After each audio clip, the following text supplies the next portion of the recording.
There is a weight inside the quiet, and somewhere beneath it, you already sense whose name it carries. You haven't invented this feeling. That low, persistent pull, the sense that something between you and this person is still unresolved, even if the situation appears closed from the outside. It isn't closed, it's stalled. And the person on your mind right now, they feel it too, possibly more than they have ever dared to admit. Right now, they are navigating a storm that no one around them can see. They perform contentment. They fill their days with momentum and noise. But when that noise stops late at night, mid-sentence, staring at the ceiling, something inside them fractures quietly, because a part of them knows the choice they made has cost them something they have not yet found the words to name. This video is not about chasing anyone. It is not about waiting, or hoping, or analyzing every small signal for hidden meaning. It is about understanding the psychological weight sitting behind their silence, their distance, and their unsettled behavior. Because your gut has been sending signals, steady, insistent signals, and you deserve to know exactly why. You deserve the clarity your mind has been circling but never fully landing on. That clarity starts here. Part 1. The choice that looked right but left them hollow. When they made their decision, logic was at the wheel.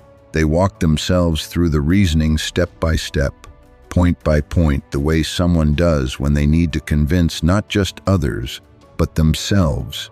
They told themselves it was responsible, mature, the option that made sense when measured from the outside.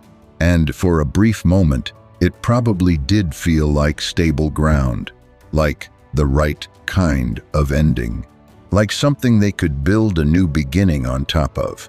But stability and genuine peace are entirely different things. Stability is external. It is the appearance of order, the absence of visible turbulence. Peace is internal. It is the quiet that settles in when your choices and your heart are pointing in the same direction. What they found once the noise of making the decision faded was stability without peace, structure without warmth, a life that looked intact from the outside but felt strangely thin from within. Emotions do not submit to reasoning. They retreat, they wait, they go underground and take up residence in the body in tightness across the shoulders, in the hollow feeling that arrives without warning on otherwise ordinary afternoons. Once the initial certainty dissolved, what replaced it was not relief, it was a hollow, disorienting aftertaste. Because the heart does not accept decisions made against its nature. It records the descent and replays it slowly, in the gaps between noise. Now they find themselves rewinding, not dramatically, not in ways others would notice, but quietly, in private moments. Their mind returns to specific things. The texture of your conversations, the way ideas move between you with a kind of ease that felt rare, the comfort of simply being in the same space, the way certain silences between you felt full rather than empty. These are the things that do not transfer. And they are discovering that now, in real time, with nowhere comfortable to place what they are feeling. Some bonds don't fade with distance, they grow louder inside the silence. They defend what they chose in the morning and quietly question it by evening. That internal divide is exhausting in a way that is difficult to explain. It isn't dramatic, it doesn't collapse them. It simply drains steadily, consistently, the way a small leak drains a tank. Slowly enough that no single moment feels like a crisis, but cumulatively enough that they feel the loss of something they cannot name. It shows up as moodiness, as withdrawal from conversations that should be enjoyable, as a sudden and unexplained distance, not from you, but from their own life. It shows up as the trace of a war being fought where no one can see it, in the only territory where the battle was always going to happen, inside. They are not at peace. They are managing something they didn't anticipate, and they are doing it alone, without giving anyone around them the full picture. Because giving someone the full picture would mean admitting the picture is not what they said it was going to be. Part 2. Why they won't show you what they're carrying. Vulnerability requires trusting your own heart, and right now, they don't fully trust theirs. That distrust is not weakness. It is a natural consequence of what happens when someone overrides their emotional truth with logic and then watches the results. They followed the reasoning. They did what seemed sensible. And now they are sitting with an outcome that doesn't feel the way it was supposed to feel. So how do you trust a heart whose signals you already ignored once? How do you open a door you deliberately shut when you no longer feel confident in your own ability to read what's on the other side? The answer they have arrived at, consciously or not, is that you don't. Not yet. Maybe not at all. Admitting regret means confronting the possibility of having been wrong in a way that carries real consequences and cannot simply be undone. It means sitting with the discomfort of a choice that mattered, made imperfectly, with outcomes that are now permanently woven into the story. There is no clean revision. There is no version of this where they simply say the words and everything returns to what it was. So instead, they construct a wall of routine. They stay perpetually occupied. They scroll, they work, they exercise more than they need to. They keep their schedule packed with anything that prevents them from sitting with stillness. Because stillness is dangerous for them right now. Stillness is where the truth lives. But suppression is not the same as resolution. Psychology is clear on this. Avoiding an emotional truth doesn't dissolve it. It ferments. It transforms into background anxiety, that low, directionless tension that seems to have no specific cause but never fully disappears. It becomes a restlessness that enters every new room they walk into, a faint sense of dissatisfaction that shadows otherwise good moments, an unnamed unease that follows them through otherwise ordinary days, sitting just behind every smile, just beneath every moment of seeming normalcy. They don't reach out because reaching out would destabilize the narrative they've told themselves about why they left. That narrative is fragile. They know it is fragile, which is part of why they guard it so carefully, filling every gap in their day with something that prevents it from being examined too closely. You represented a kind of emotional depth they weren't fully ready to meet. Not because you asked too much, but because genuine depth requires a kind of honesty with oneself that they had not yet developed. And now your absence operates as a mirror. It reflects not just the loss of the connection, but everything about themselves they were hoping to outrun when they made their choice. The parts they hadn't faced, the fears they hadn't named, the questions they had been deferring for years. They think of you when achievements feel hollow, when something they worked hard for arrives, and the first response is a strange flatness rather than the expected satisfaction. They think of you when laughter doesn't reach somewhere real, when the surface is animated and present, but something deeper sits unmoved. They think of you when the night becomes quiet enough for honesty to surface without permission, in that narrow space between wakefulness and sleep, where the mind releases its defenses and what is true arrives without being invited. They think of you more than you know, and they are not entirely sure what to do with that. Part 3. The emotional consequences they didn't budget for. Every meaningful decision leaves a residue. The residue of this one has been building in layers they didn't plan for, settling into the spaces between their daily life and the life they privately imagined. They expected time to sand things smooth. That was the plan. If it could be called a plan, simply keep moving forward, let distance do its work, trust that enough days between now and then would eventually transform the feeling into something manageable, that the feeling would thin and eventually dissolve with enough distance. That is what they told themselves, and for a while, the busyness made it easy to believe. But emotional truth doesn't erode, it clarifies over time. This is one of the most consistent findings in the psychology of attachment and loss. We don't grow indifferent to what mattered. We grow clearer about it. The longer they sit with this, the sharper the contrast becomes, the more vivid the gap between what they chose and what they walked away from. Not as sentimentality, not as fantasy.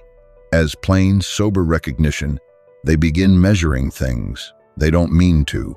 It isn't a deliberate act of comparison. It's something that happens beneath conscious intention, the way the eye naturally moves toward light.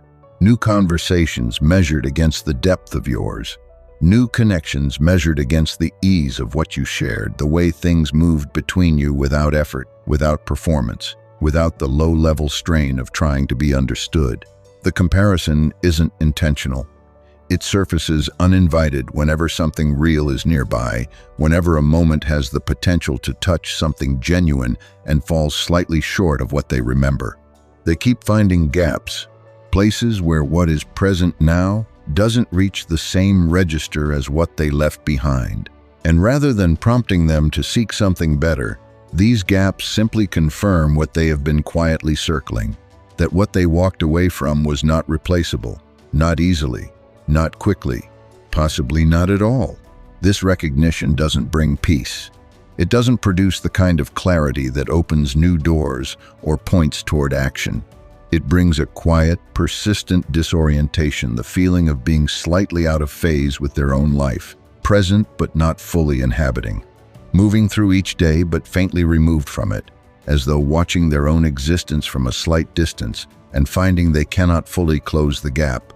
They feel slightly removed from their own life, unable to fully inhabit it, not depressed, necessarily, not broken, just off, just a fraction outside of where they are supposed to be.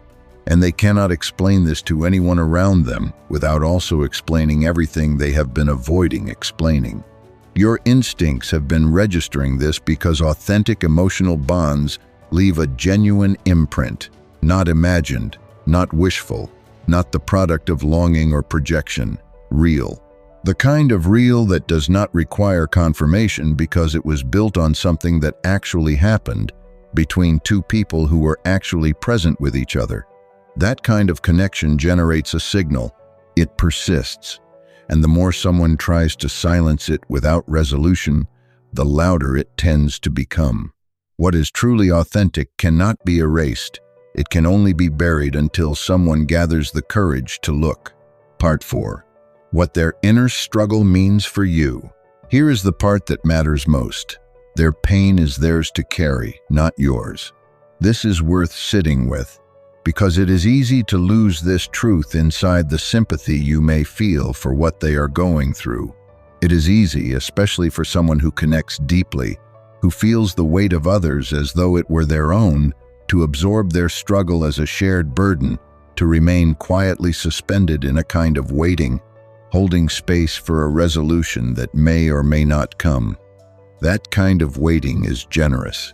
It is also costly, and it is not required of you. Understanding their psychology is not an invitation to wait without limit. It is not a signal to remain available indefinitely or to keep a door open that has already been standing ajar for too long. It is an invitation to release the confusion you have been quietly holding, the low-grade uncertainty of not knowing what was real, not knowing what was your fault, not knowing whether your instincts were accurate or simply the product of hope. They were accurate. The understanding you've just gained is the confirmation of that. To stop second-guessing your own perceptions. To stop running forensic analysis on past conversations, cataloging your words for evidence of what you did wrong, or what you should have done differently, or where the version of you that handled things better would have made a different choice. That kind of review produces no useful findings. It only deepens confusion. You missed nothing. You showed up honestly. You brought something real to a connection that was real. And that honesty is exactly what made this connection deep enough to leave this kind of mark on them, on the story, on whatever comes next for both of you.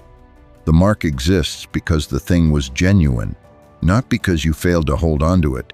Their journey now turns inward. It has to. They must face what they avoided or carry it into every relationship that follows, carrying it the way we always carry unresolved things, slightly disguised but always present, shaping the contours of every new connection from beneath the surface. You cannot do that work for them. You cannot speed it up, prompt it, or perform it on their behalf. What you can do is release the need to understand them more than you understand yourself. What you can do is turn toward your own interior with the same curiosity and care you have been directing toward theirs.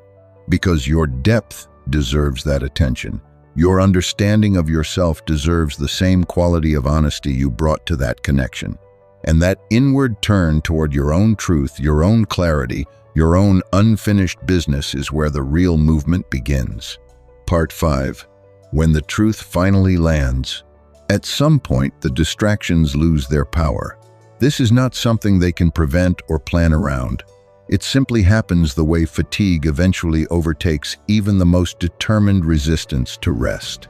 The noise thins. The schedule, however packed, develops gaps. The strategies for staying occupied begin to feel like what they always were, strategies. And strategies, by their nature, require ongoing effort. Eventually, that effort exceeds what they are willing to spend. In that open space, a realization surfaces not with drama, not with the sharp arrival of a sudden revelation, but with a quiet, irrefutable clarity. The kind that has been forming for a long time, layering itself slowly beneath everything else, waiting for the surface to clear enough to become visible. They come to understand that the ache they have been carrying was never caused by losing you. That framing that the pain was about you, about the loss of you specifically, was the story that made the weight feel manageable. Grief over someone else is simpler than grief over oneself. It has a direction. It has a subject. It can be named and placed and, theoretically, moved past. But this ache is not about you. It was caused by abandoning themselves in the act of walking away, by choosing away from their own emotional truth, by silencing the part of themselves that knew better, by trading something genuine for something that only looked safer from a distance. That is the real reckoning, not about you, about them. And it doesn't arrive with announcement. It doesn't come in a moment of grand emotional collapse or dramatic clarity. It comes while staring at a ceiling past midnight, when the house is completely still and there is nothing left to distract with. While something good happens, a promotion, a celebration, a moment that was supposed to feel like an arrival, and there is no one they instinctively want to tell first. Not because there is no one around, but because the person they would have reached for first is not there. And they notice that. They notice it in a way that lands differently than noticing usually does. While life advances, but something inside them stays tethered to a moment they cannot release, not with bitterness, not with obsession, simply tethered, anchored to a point in their past that represented something true, something they recognized as true and chose against anyway. If your instincts have been restless, now you have your answer. You were never catastrophizing. You were never projecting. You were never building a story from wishful thinking. You were recognizing a truth that already existed, reading a signal that was real, from a connection that was real, through instincts that were never wrong.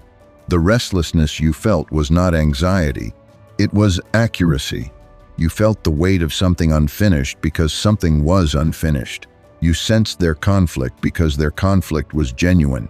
And the fact that you picked up on it before it was visible, before it was spoken, before it could be confirmed by any external evidence, that is not coincidence.